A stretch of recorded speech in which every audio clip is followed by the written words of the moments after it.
Y hoy tenemos el privilegio de que nos acompañe aquí en el estudio de los periodistas Gustavo de Hoyos, presidente de la Confederación Patronal de la República Mexicana. Bienvenido a los periodistas, Gustavo. Gracias, Álvaro. Alejandro, qué gusto saludarlos. Encantado de tenerlo aquí. Pues son malos números, si te parece comenzamos por ahí. O sea, el que se ajuste a la baja el crecimiento para 2020, después de que el año pasado las mediciones se quedaron cortas y terminamos con un crecimiento cero o negativo, pues no son halagüeñas las señales. Pues son malos números, consecuencia directa de decisiones equivocadas.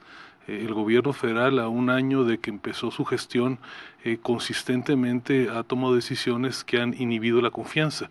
Y a fin de cuentas el crecimiento es producto de la inversión y esta requiere que haya confianza.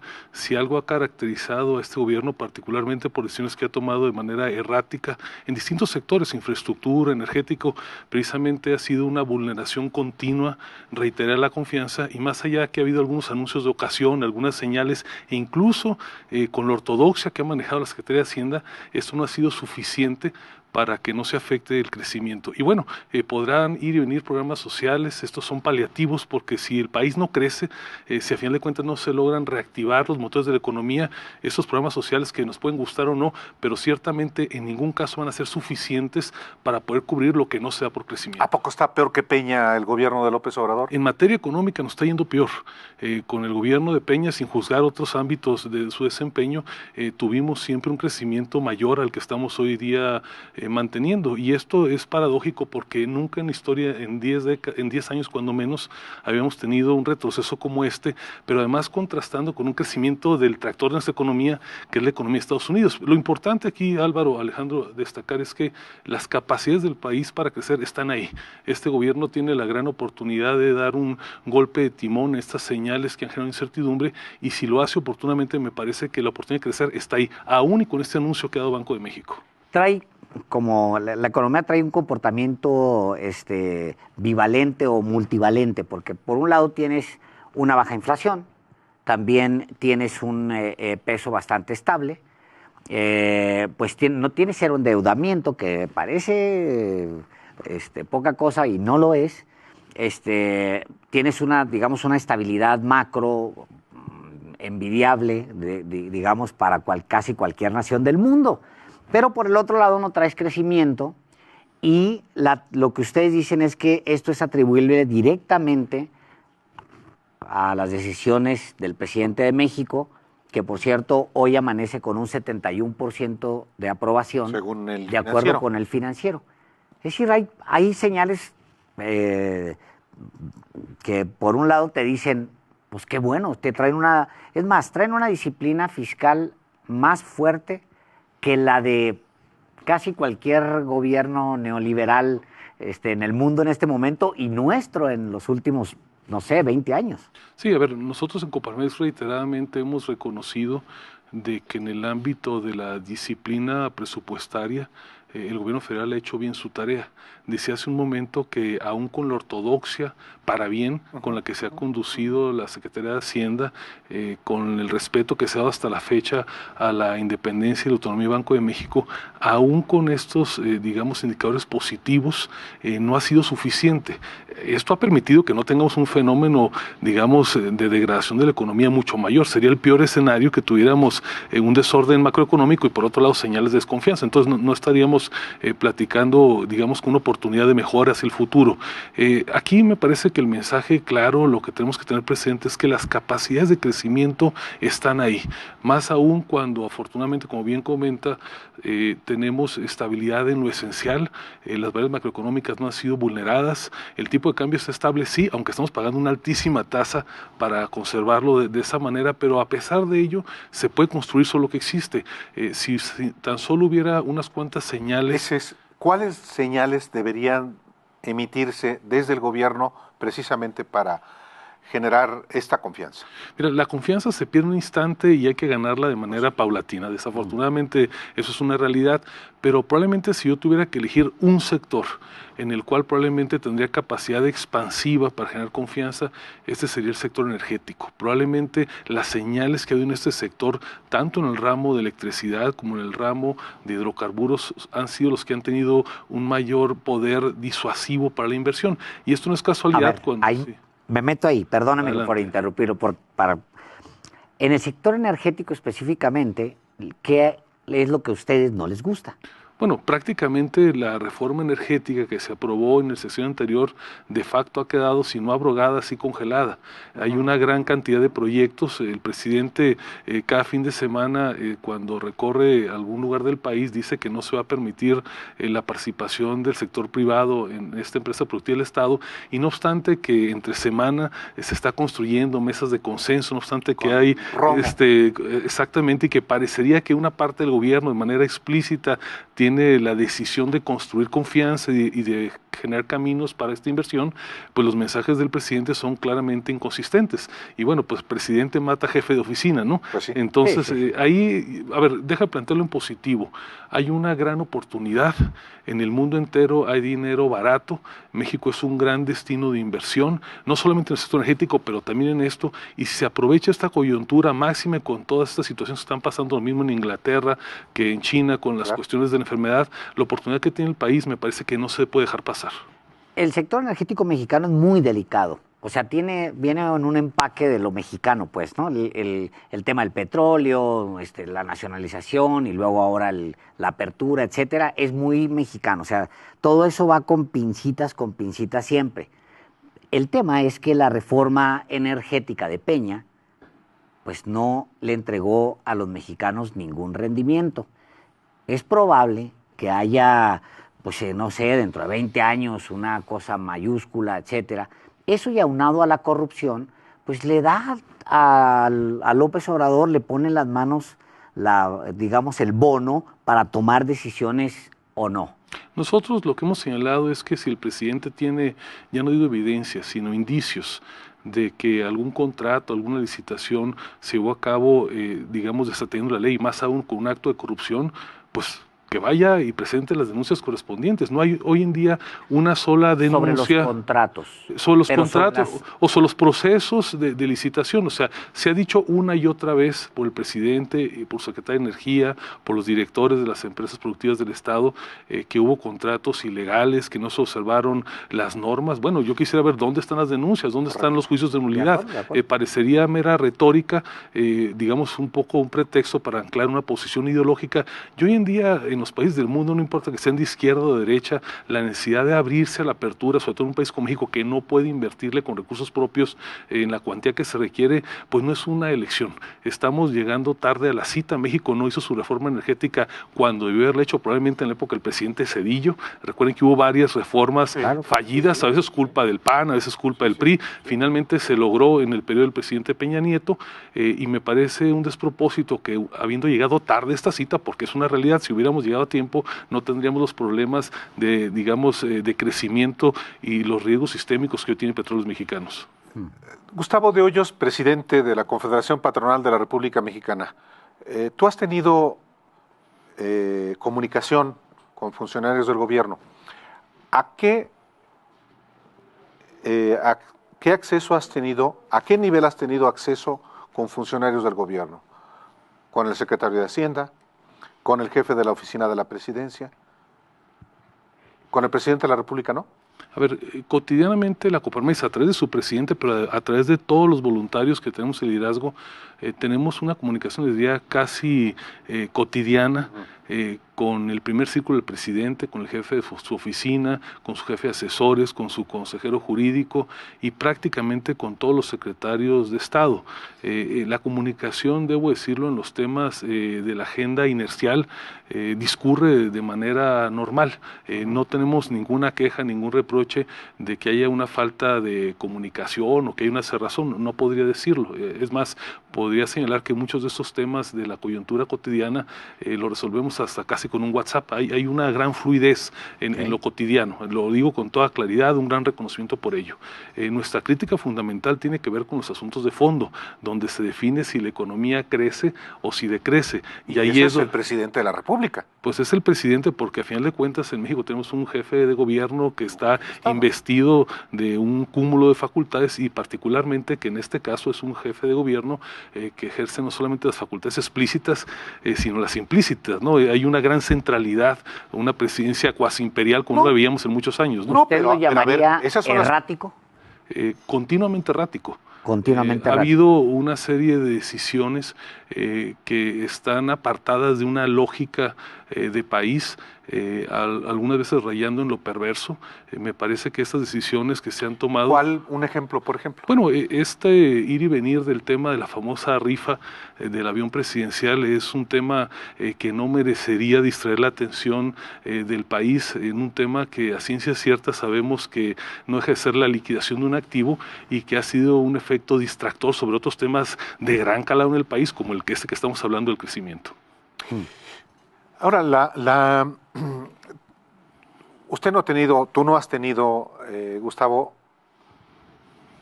no has podido intercambiar puntos de vista con el presidente de la República.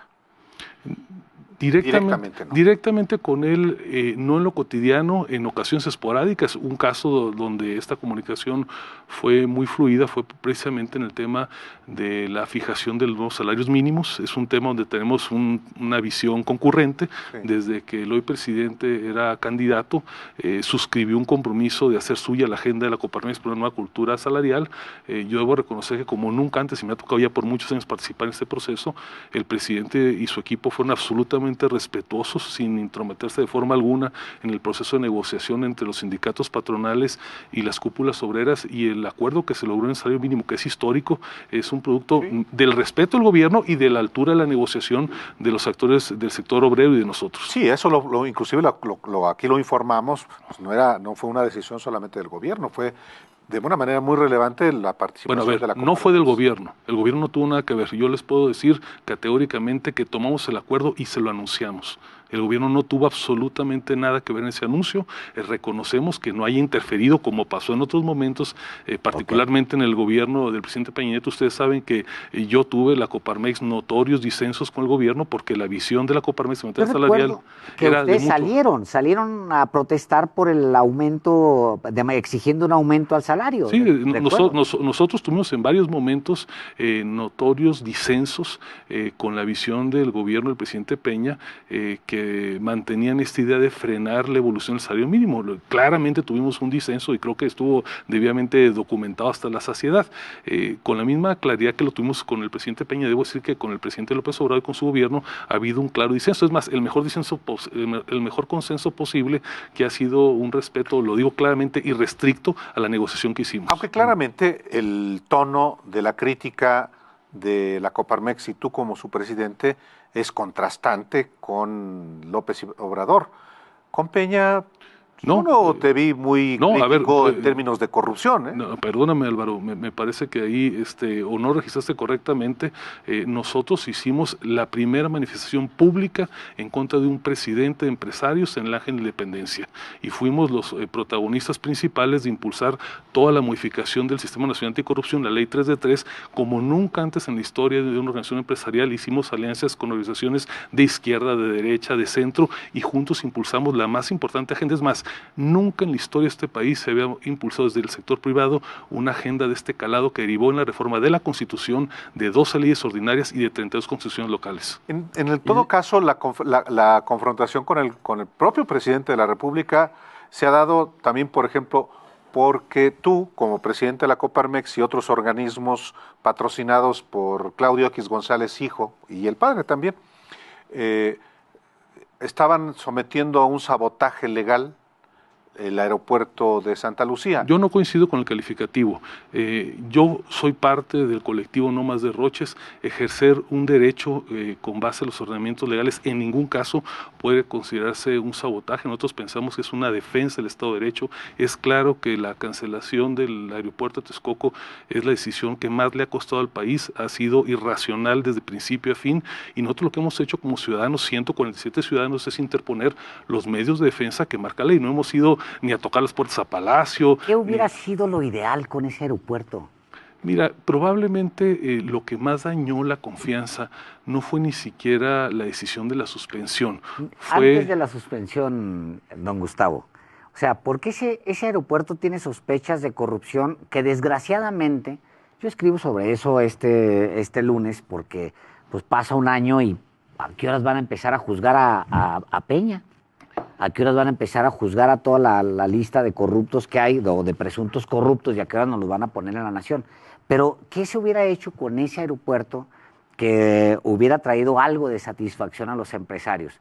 Si era una denuncia de corrupción tras otra en ese aeropuerto, ¿qué se pudo haber hecho? A ver, primero que nada, si el presidente tenía, primero como candidato, después como candidato triunfante, después como presidente electo y ahora como presidente constitucional, indicio, evidencia de un acto de corrupción, me parece inaceptable que después de un año no exista. La Auditoría Superior de la Federación lo documentó año con año. ¿Y dónde están las investigaciones, las carpetas de la Fiscalía General de la República? Esa es la pregunta. Si está documentado, si hay elementos suficientes, ¿por qué ahora que tenemos un fiscal independiente no hay una sola investigación en curso? Ahora, digamos, el planteamiento de la Coparmex es muy claro.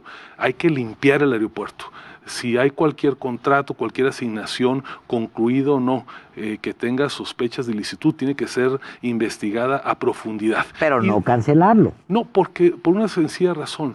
Porque sobraban y sobran, me atrevo a decir todavía a esta fecha, interesados privados, nacionales y extranjeros, en poder absorber todo lo que fue el costo que llevó a cabo, que efectuó el gobierno anterior y el actual, incluso el costo del rescate, y darle viabilidad al aeropuerto sin que el gobierno federal tuviera que destinar un solo centavo y en cambio sí pudiera tener un rendimiento. Miren, nosotros... ¿No está muerto entonces el aeropuerto de Texcoco? Se muere cada día en la medida que las obras van teniendo obsolescencia, en la medida que avanza el costo-oportunidad sin que se concluya. Lo que sí puedo decirles categóricamente que el presidente mintió de manera contumaz ante la Coparmex, porque yo le hice la pregunta expresa el 26 de mayo de 2018 como candidato, y nuestra pregunta fue muy concreta.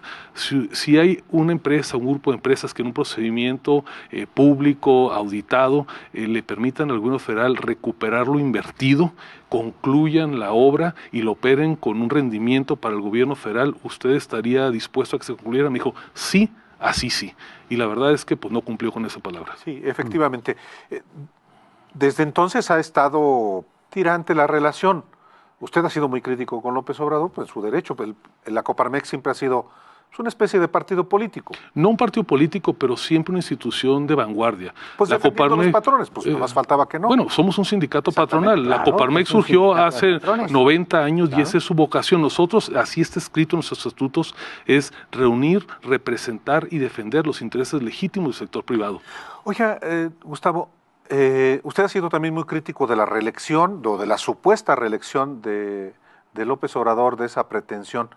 ¿Qué dato tiene en el sentido de que López Obrador quiere reelegirse?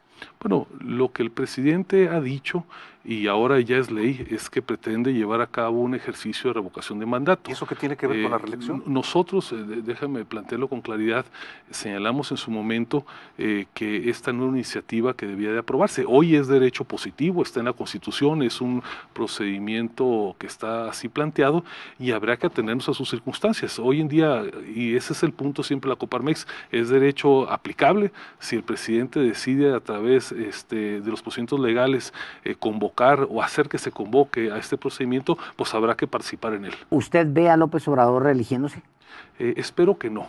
Espero que no pero caiga. Si lo veo o no. No lo veo hoy en día, espero no equivocarme. Veo un presidente que quiere, establecer una forma muy particular de gobernar a través de este mecanismo de la revocación de mandato. ¿Cuántas reelecciones lleva usted? Es mi quinto año al frente de la Coparmex. Me anticipo, hay una clarísima diferencia. La Coparmex es un sindicato de patrones y los patrones que forman parte de la Coparmex son los que deciden el tiempo que debe estar un dirigente. Yo he sido electo por unanimidad, te lo aclaro, el 100% de los votos no los tiene Obama, el 100% Álvaro, el 100%, no faltó ni uno solo. ¿Usted se acuerda cuántas reelecciones tuvo Porfirio Díaz? No lo recuerdo, pero estuvo 30 años. 7. ¿Cuántas lleva usted? No, a ver, la Coparmex establece 5. sus estatutos. No es cierto, Álvaro, perdóname, son 4. Ah. Pero está previsto. Pero perfectamente puede reelegirse por quinta ocasión. Pero a ver, déjame decirte, Álvaro, me parece una comparación que no tiene lugar porque esas son instituciones públicas, gubernamentales. La Coparmex es una institución privada y la decisión de lo que pasa en la Coparmex corresponde a sus socios. Sí, en mi caso, Álvaro, fui electo por unanimidad, no por 99%, por unanimidad. Soy querido por mi membresía. Perdón que lo diga con esa claridad. Oiga, ¿y todavía quiere ser candidato presidencial? No, eso es un invento aquí de mi amigo Álvaro Delgado. ¿De verdad? Sí, pues no sé, hay que preguntarle aquí a Álvaro. Vamos a pasar de entrevistado, voy a pasar a entrevistador, Álvaro. O nomás candidato a gobernador de Baja California. A ver, lo he dicho una y otra vez, lo digo categóricamente, no aspiro a ser candidato al gobierno de mi estado. Lo he dicho en sin número de ocasiones, ahora lo ratifico. No va a ser candidato. Nada. No es mi idea. Ni siquiera, ni tampoco para la grande. Mira, no voy a decir que me den por muerto, porque ya ven que el que dijo que lo den por muerto, ¿dónde está ahora, verdad? Claro. Pero no, yo aspiro a ser un dirigente empresarial que cumpla con su trabajo, es lo que estoy haciendo y por eso estoy en esta mesa. A ver, dígame 3 cosas que le gusten de este gobierno, que no sean las que ya dijimos, que si el peso estable, que si la deuda, que si... 3 cosas que le gustan de este gobierno. Su decisión explícita, aunque hoy por hoy no consumada, de combatir la corrupción, su enfoque en tratar de combatir la pobreza y su alineamiento con la integración de Norteamérica. Me parece que son 3 elementos fundamentales que hay que reconocer de este gobierno. La relación que tiene ahorita con Donald Trump. No, yo lo pongo en otro nivel. A ver, Donald Trump y López Obrador son personajes efímeros de la historia de un país. Lo importante es que la ruta de integración con Norteamérica se haya mantenido y es algo que hay que reconocerle a un gobierno como el de López Obrador, cuando en el mundo entero, con el Reino Unido, los que eran heraldos, para usar el nombre, digamos, de la integración en Europa, ahora han dado giro de 180 grados. Es algo que hay que reconocer, que un gobierno como este, que a lo mejor en sus orígenes, digamos como militante político del hoy presidente, tuvo expresiones contrarias, está documentado en sus libros, a la integración de Norteamérica, el hecho de que haya tenido un viraje y que ahora se haya apostado abiertamente por ello, me parece que es algo que tiene un valor intrínseco y hay que reconocerlo. Es fuerte. ¿Y la política migratoria mexicana?